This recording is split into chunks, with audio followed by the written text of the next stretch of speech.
అలాగే అవిలాక వాళ్ళు, వాళ్ళ పాప, వాళ్ళ కుటుంబం అందరు కూడా రావడానికి సహాయపడేందుకు వందనాలు. విజయ్ యొక్క బంధువర్గం, ఇరుగు పొరుగు వాళ్ళందరినీ బట్టి మీకు వందనాలు చెల్లిస్తున్నాం. మేము కూడా రావడానికి సహాయపడేందుకు వందనాలు. ఇంకా ఎవరు వస్తూ ఉన్నారో, మార్గంలో ఉన్నారో, సిద్ధపడుతున్నారో వాళ్ళ కోసం కూడా ప్రార్థన చేస్తున్నాం.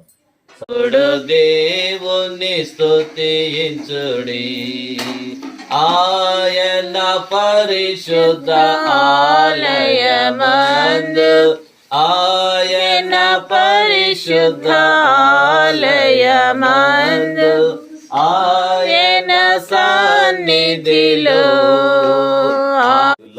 మార్కు సువార్త 2వ అధ్యాయము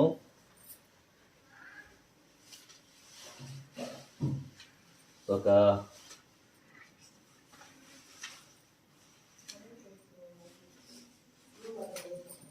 మొదటి వచనము నుండి కొన్ని వచనాలని చదువుకుందాం.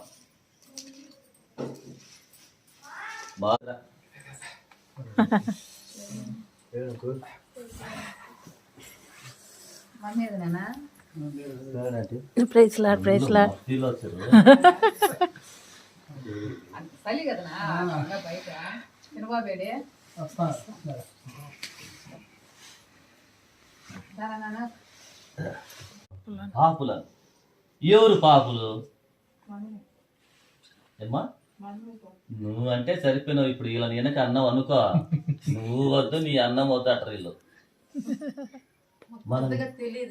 అవునవును, పర్లేదమ్మా. మేము కూడా లోకానికి ఎవరిని రక్షించడానికి. ఇప్పుడు పాపులు ఎవరు? అబ్బా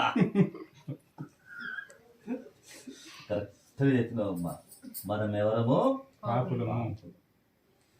అయితే పాపులను రక్షించాలని నీ కోసం ఒక వ్యక్తి ప్రాణం పెట్టినాడు.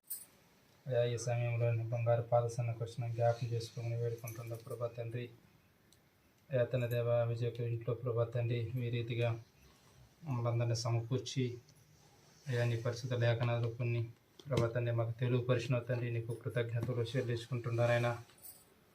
పాపను రక్షించుకోడు ప్రభా తండ్రి, మనిషి కుమారుడుగా డ్యూటీని ప్రభా సహాయం చేయండి, దీవించండి ప్రభా. అక్క కూడా తండ్రి విజయం జ్ఞాపకం చేసుకో ప్రభా. అమ్మ కూడా తండ్రి ప్రభా మంచి గర్భఫలాన్ని ఇవ్వమని మీ పాదాల బట్టి అడుగుతున్న తండ్రి. సహాయం చేయండి తండ్రి, అయ్యా సహాయం చేయండి ప్రభా, కనిపించండి. అక్క కూడా తండ్రి మంచి ఆయుష్ను ఆరోగ్యాన్ని ఇచ్చి మీ కాపుదల